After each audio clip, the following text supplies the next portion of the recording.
அன்பான நேயர்களே, காலை வணக்கம்.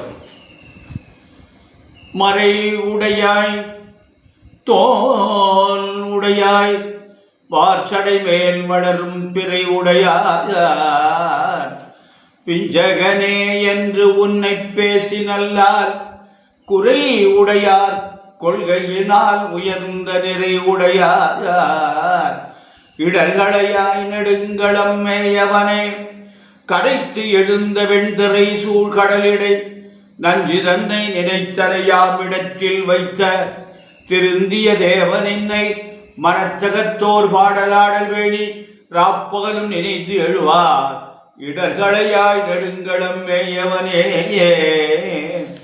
அன்பு சார்ந்த நேயர்களே, இன்று கார்த்திகை மாதம் 22ஆம் நாள் திங்கட்கிழமை, சோமவாரம் பேரு, சிவபெருமானுக்கு உகந்த நாள், சதுர்த்தி திதி, 9:56 இரவு, பின் பஞ்சமி திதி, புனர்பூச நட்சத்திரம், 9:45 காலை, பின்னாடி பூச நட்சத்திரம், அமிர்த யோகம் சித்த யோகம். என்று யோகம் அமிர்த யோகம் சித்த யோகம். நல்ல நாள். ராகு காலம் எப்போதுமே திங்கட்கிழமை 7:30 முதல் 9 வரை, யமகண்டம் 10:30 முதல் 12 வரை, குளிகன் 1:30 முதல் 3 வரை, சூலம் கிழக்கு, பரிகாரம் தயிர். அன்பான நேயர்களே, இன்று கிரகங்கள்லாம் எப்படி இருக்கு அப்படி பார்த்தா, இன்று சூரியன் விருச்சிகத்தில், புதன் விருச்சிகத்தில், சுக்கிரன் விருச்சிகத்தில், அதாவது செவ்வாய் தனுசுக்கு போயிட்டார். விருச்சிகத்தில் சொந்த வீட்டிலேருந்து தனுசுக்கு போயிட்டார்.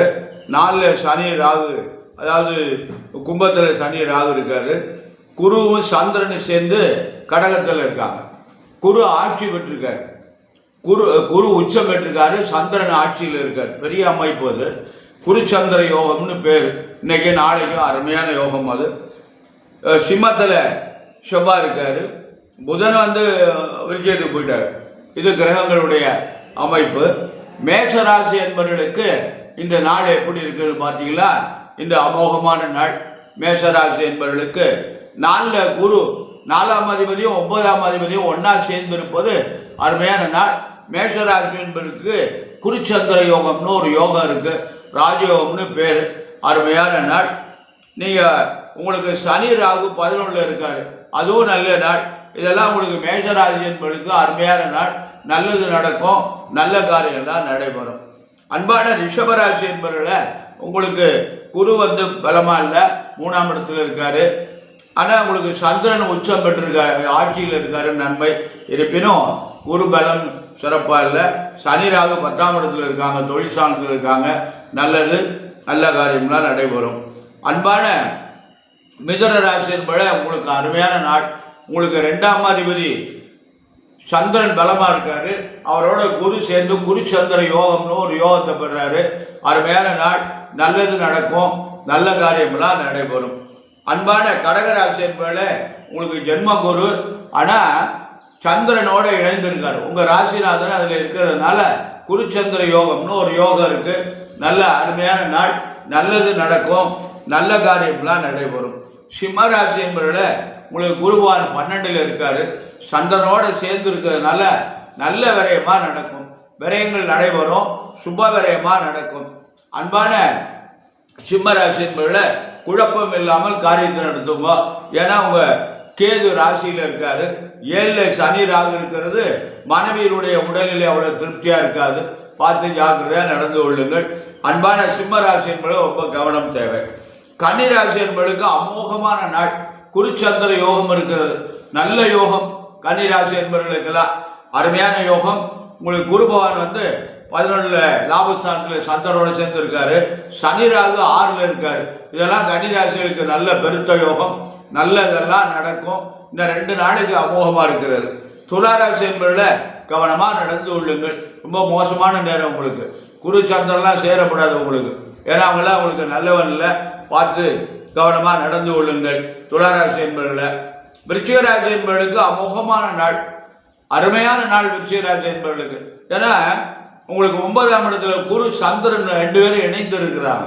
2 கூடிய வரும் 2, 5 கூடிய குருவும் 9ஆம் அதிபதி சந்திரன் இணைந்திருப்பது உங்களுக்கு பெரிய அமைப்பு. அதனால விருச்சிக ராசி என்பவர்களுக்கு ரொம்ப அமோகமான நாள். 2 நாளைக்கு இந்த அருமையான நாள். தனுசு ராசி என்பது ரொம்ப கவனம் தேவை. ஏன்னா உங்களுக்கு அட்டம குரு அவர் யோகம் பெறாரு. அட்டம குரு யோகம் பெறக்கூடாது. புதுசாக 2 நாளைக்கு எதையும் பண்ணாதீங்க. இந்த மார்கழி 6ஆம் தேதி வரை எதையும் புதுசாக பண்ணாதீங்க. அன்பான மகர ராசி என்பது ரொம்ப யோகமான நாள். இன்னும் 1 வாரத்துக்குள்ள நல்ல காரியங்களாக பூர்த்தி ஆகணும். மார்கழி 6ஆம் தேதிக்குள்ள உங்களுக்கு நல்ல காரியங்களாக பூர்த்தி ஆகணும். அதுக்கு இன்னும் இந்த 2 நாளைக்குள்ள உங்களுக்கு நல்லது. நீங்க எந்த காரியத்தையும் இந்த 2 நாளைக்கு பண்ணீங்கன்னா அமோகமா இருக்கும். கவனமா செய்யுங்க. கும்பராசி என்பது ரொம்ப உடம்புல கவனமா இருக்கணும். உடல்நிலையில ரொம்ப அவசியம் கவனமா இருக்கணும். வண்டி வாகனங்கள மெதுவா போங்க, பயப்படாதீங்க. ஏன்னா உங்களுக்கு 6ல குரு 6ஆம் அதிபதி பலமா இருக்காரு. அது யோகம் பெறக்கூடாது. அதனால கும்பராசி என்பதுல ஏழைகளுடைய தாக்கம் இருக்கிறது. கவலைப்படாதீங்க, நல்லது செய்யும். அன்பான மீனராசி என்பதுல உங்களுக்கு அமோகமான நாள். இன்னைக்கு நாளைக்கு நல்ல நாள், நிறைவான நாள். நல்லதெல்லாம் நடக்கும், நல்ல காரியம்லாம் நடக்கும். 7 இருக்கிறது. உங்க வயதுக்கு தக்கபடி முதல் சுற்று, 2வது சுற்று, 3வது சுற்றுலாம் வரும். பார்த்து கவனமா நடந்து கொள்ளுங்கள்.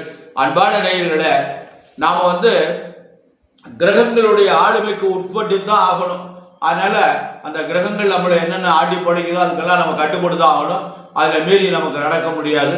அதனால நாம் என்னதான் நமக்கு கிரகங்களுடைய ஆளுமை இருந்தாலும் எல்லாம் இறைவன் சர்வேசனுக்கு உட்பட்டது தான். அதனால சிவனுடைய அடியார்களை நவகிரகங்களும் ஒன்றும் பெரிய பாதிப்பு ஒன்றும் செய்யாது அப்படின்னு பெரியவங்க சொல்லியிருக்காங்க. அதனால இறை வழிபாடு தான் நமக்கு ரொம்ப நல்லது.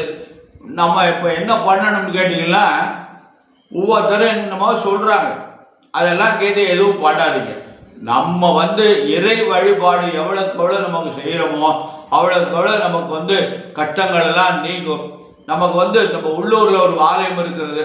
அந்த ஆலயத்தை நீங்கள் கவனிக்காமல் நீங்கள் வெளியூரில் எந்த கோயிலுக்கு போனாலும் காட்சி போனாலும் புண்ணியம் இல்லை. உள்ளூரில் இருக்கிற இறைவனை நாம் அன்போடு பக்தியோடு கவனித்து அந்த சன்னதி பிரகாசமாக இருக்கிற மாதிரி வைத்து விட்டு அதுக்கப்புறம் நீங்கள் எங்கே சென்றாலும் உங்களுக்கு காரியம் நல்லபடியாக நடக்கும். உள்ளூரில் இருக்கிற கோவிலை விளக்கு கூட போடாமல் அப்படியே இருள் அடைஞ்சு போட்டுட்டு நீங்கள் எத்தனை தடவை காசிக்கு போனாலும் சரி உங்களுக்கு பலன் தராது. அதனால் அன்பான நேயர்களே, நம்ம உள்ளூரில் இருக்கின்ற இறைவன், நம்ம காமத்தை காப்பாற்றுகின்ற இறைவனெல்லாம் நம்ம பிரார்த்தனை செய்யணும். நமக்கு கடவுள் வழிபாடு நல்லது, அன்போடு செய்யுங்க. அதில் குலதெய்வ வழிபாடு ரொம்ப முக்கியம். அவங்கவுங்களுக்கு குலதெய்வ வழிபாடு நம்ம பண்ணிட்டு வந்தோம்னா நல்ல நிறைவாக இருக்கும். அதனால் அன்பான நேயர்களை, குலதெய்வத்தை விடாமல் வணங்குங்க, இறை வழிபாடு செய்யுங்க, திருவாசகத்தை படிங்க, கந்த புராணம் வாசிங்க, கந்த சஷ்டி கவசம் படிங்க, விநாயகர் அவல் படிங்க. இதெல்லாம் உங்களுக்கு ரொம்ப நல்லது. பெரியவங்க திருமறைகள்லாம் நிறைய தந்திருக்காங்க, அதெல்லாம் பாராயணம் பண்ணுங்க. உங்களுக்கு தேவார திருவாசகங்கள், கோளறு திருப்பதிகங்கள்லாம் பாராயணம் பண்ணுங்க, நல்லது நடக்கும். அன்பான நேயர்களை, நமக்கு நம்முடைய குழந்தைகள் நன்றாக படிக்கணும், அந்த குழந்தைகள் கை நிறைய சம்பாதிக்கணும், அந்த குழந்தைகளுக்கு நல்ல வேலை கிடைக்கணும், நன்மையாக இருக்கணும், அந்த குழந்தைகளுக்கு நல்ல வாழ்க்கை துணை அமையணும், அந்த குழந்தைகளுக்கு நல்ல குழந்தைகள் பிறக்கணும் என்பதற்காக எல்லாம் வல்ல எம்பெருமான் சர்வேஸ்வரனையும் வள்ளல் பெருமான் வள்ளில் மணாளன் முருகப்பெருமானையும் என் அன்னை பராசக்தி மாதா முத்துமாரி அம்பிகையும் பிரார்த்தனை செய்து நிறைவு செய்கிறேன். நன்றி, வணக்கம்.